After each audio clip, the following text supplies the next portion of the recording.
Shalom, Ibu Bapak yang dikasihi Tuhan.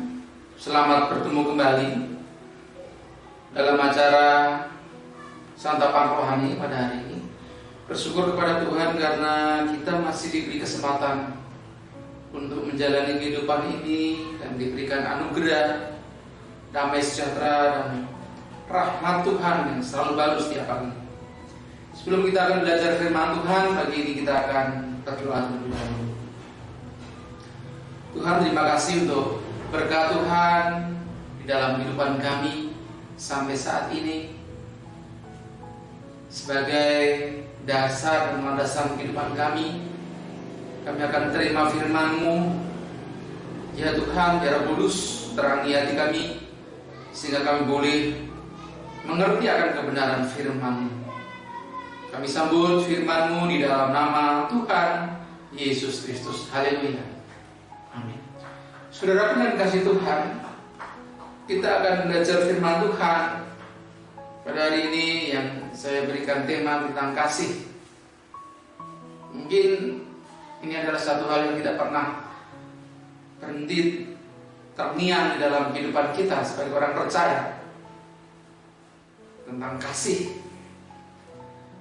Dalam 1 Yohanes 3 ayat 18 di sana tertulis, marilah kita mengasihi bukan dengan perkataan atau dengan lidah, tetapi dengan perbuatan dan dalam kebenaran.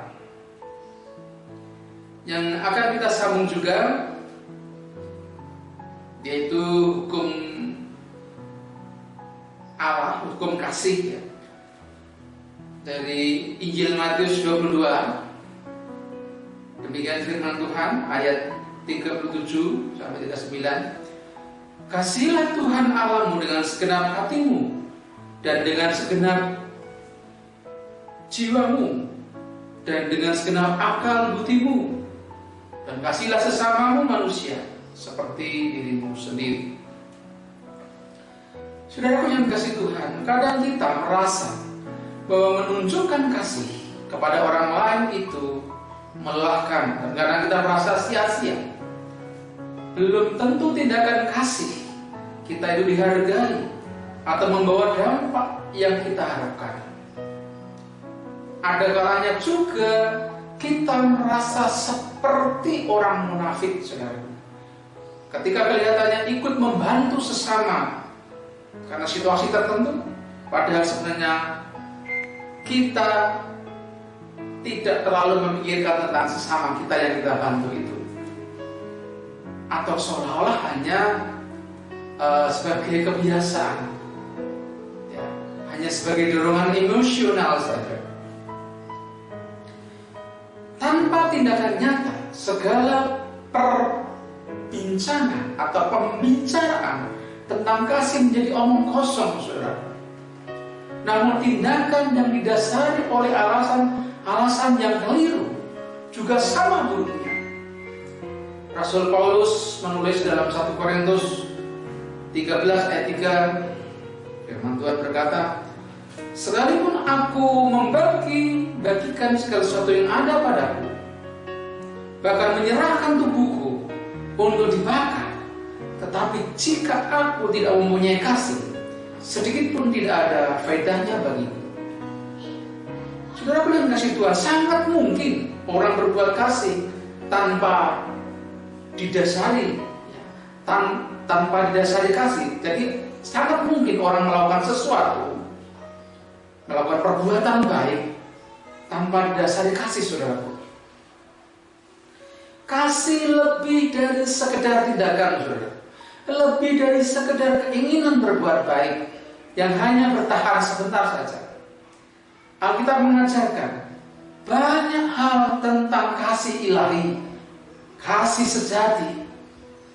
Tetapi ada hal yang perlu kita garis bawahi di sini, yang perlu kita pelajari tentang kasih dan kita terapkan dalam kehidupan kita. Ada 3 hal saya mencatat di sini. Yang pertama adalah kasih itu berasal dari Allah. Alkitab berkata di dalam 1 Yohanes 4 ayat 7. 1 Yohanes 4 ayat 7. Kasih itu berasal dari Allah. Dan setiap orang yang mengasihi lahir dari Allah dan mengenal Allah. Allah adalah kasih. 1 Yohanes 4 ayat 16. Kasih kepada Allah dan sama adalah buah roh yang dihasilkan ketika kita memberi diri dipimpin oleh Roh Kudus. Galatia 5 ayat 20. Jadi kasih itu berasal dari Allah.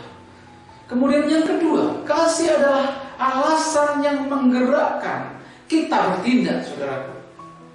Kita membaca bahwa dalam Yohanes 3 ayat 16, karena begitu besar kasih Allah akan dunia ini, sehingga ia telah mengaruniakan anaknya yang tunggal. Dalam hal ini adalah dia mengaruniakan anaknya yang tunggal. Kasih menggerakkan Allah untuk mengaruniakan anaknya yang tunggal dengan tujuan supaya apa? Setiap orang yang percaya kepadanya tidak binasa melainkan beroleh hidup yang kekal. Tindakan Allah didasarkan pada kasih-Nya yang tidak berubah dan kekal. Kasih Allah adalah alasan kita untuk berbuat baik kepada orang lain, saudaraku. Mengasihi mereka supaya mereka juga dapat mengenal Allah dan memiliki hidup yang berkelimpahan di dalam Dia. Alasan lainnya adalah akan membuat kita mengasihi ala kadarnya atau pada waktu-waktu tertentu saja. Jadi kita mengasihi dengan sungguh-sungguh, bukan ala kadarnya atau pada waktu-waktu tertentu saja, saudara. Itu yang kedua. Yang ketiga adalah kasih mengalir dari sukacita mengenal Allah dan mentaati Dia. Mustahil menjadi orang yang penuh kasih di luar Allah, saudara. Karena kasih bersumber dari Allah.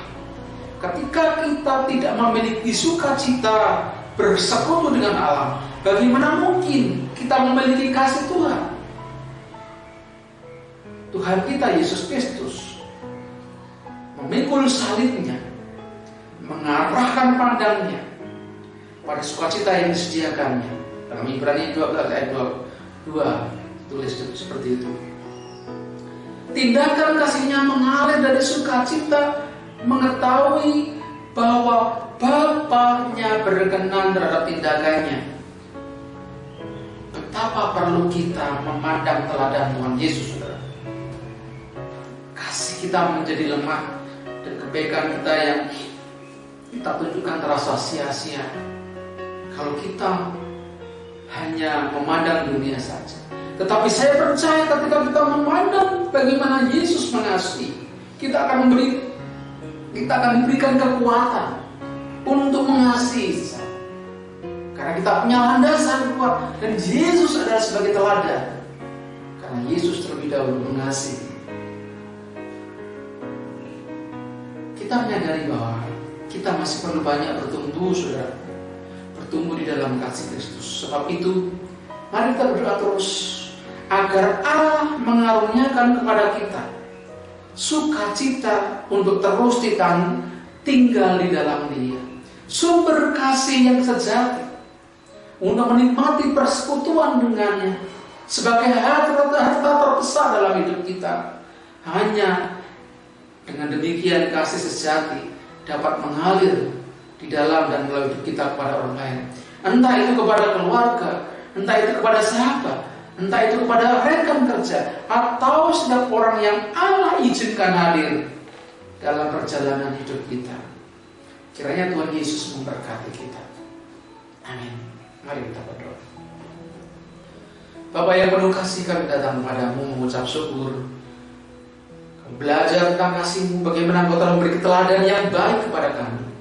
Bahwa Engkau telah mengasihi kami sampai mengorbankan diri-Mu di atas kayu salib untuk menghapus dosa-dosa kami. Biarlah kami mengasihi tanpa memandang muka, mengasihi dengan sungguh-sungguh dan tulus kepada sesama kami, hanya berlandaskan cinta kasih Bapa. Terima kasih Bapa yang menyerahkan hidup kami pada hari ini hanya kepadamu. Tuhan menyertai, Tuhan memberkati, melindungi, dan terus memberikan keselamatan, kesehatan, dan terus menerangi di dalam jalan-jalan yang benar. Terpujilah nama Tuhan. Di Dalam nama Tuhan Yesus Kristus kami berdoa. Haleluya.